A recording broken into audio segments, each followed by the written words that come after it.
Ce dossier est composé de 4 articles et d'une vidéo. La première contribution sera celle de Martine Boyer-Weinmann qui portera sur Marcel Proust et sa lecture métaphorique de la vieillesse à travers l'ensemble de son œuvre littéraire.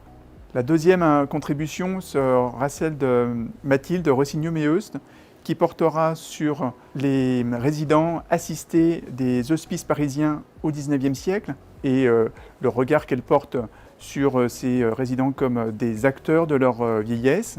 En troisième lieu, la contribution d'Isabelle Malon sera un regard social sur les personnes âgées en milieux ruraux et elle s'intéressera à la persistance des liens sociaux en milieu isolé et la création ou l'entretien de liens de voisinage. Le quatrième article sera celui d'Helena Elias, qui travaille sur les nouvelles technologies et la façon dont les personnes âgées dépendantes peuvent s'en emparer pour mieux vivre leur maintien à domicile. La vidéo sera un entretien avec Anna Chenet et portera sur la mémoire et les neurosciences.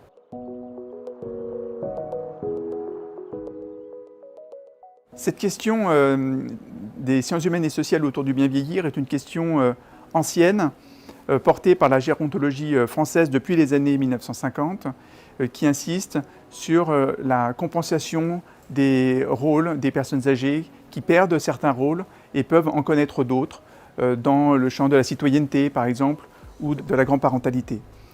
C'est également le philosophe Jean Baudrillard, en 1970, avec son histoire de la société de consommation, qui insiste sur la vieillesse active.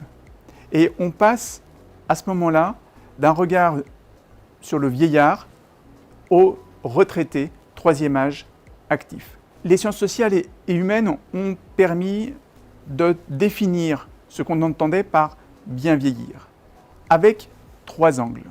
Un angle proprement social. Il insiste sur les rôles sociaux des personnes âgées dans la cité, mais aussi le besoin d'avoir des loisirs. Et c'est également un angle qui va insister sur le maintien à domicile comme moyen de vieillir longtemps, tout en étant en bonne santé, dans un confort, avec de bonnes conditions de vie.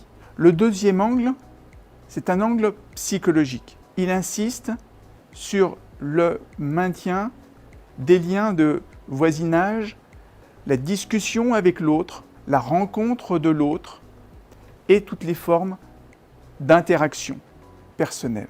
Le troisième angle est un angle plus sanitaire et préventif.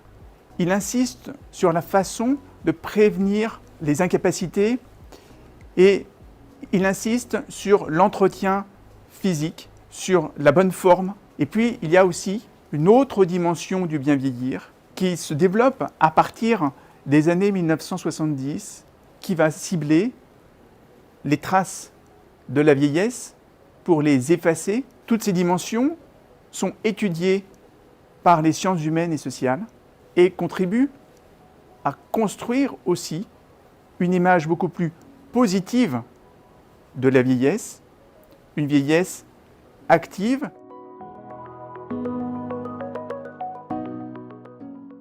La question de la vieillesse, on l'a vu, est de plus en plus centrale dans la société et dans le débat public. Les sciences humaines et sociales permettent non seulement de comprendre cette question et ces transformations, mais également d'être en discussion avec les acteurs publics dans la façon de penser une nouvelle société où l'âge aurait sa place, où les liens transgénérationnels seraient renforcés, un nouveau projet de société où les populations, quel que soit leur âge, seraient incluses et participeraient à la construction citoyenne dans un débat démocratique.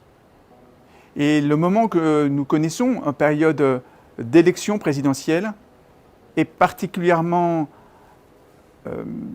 nécessaire pour repenser ces grandes questions de société.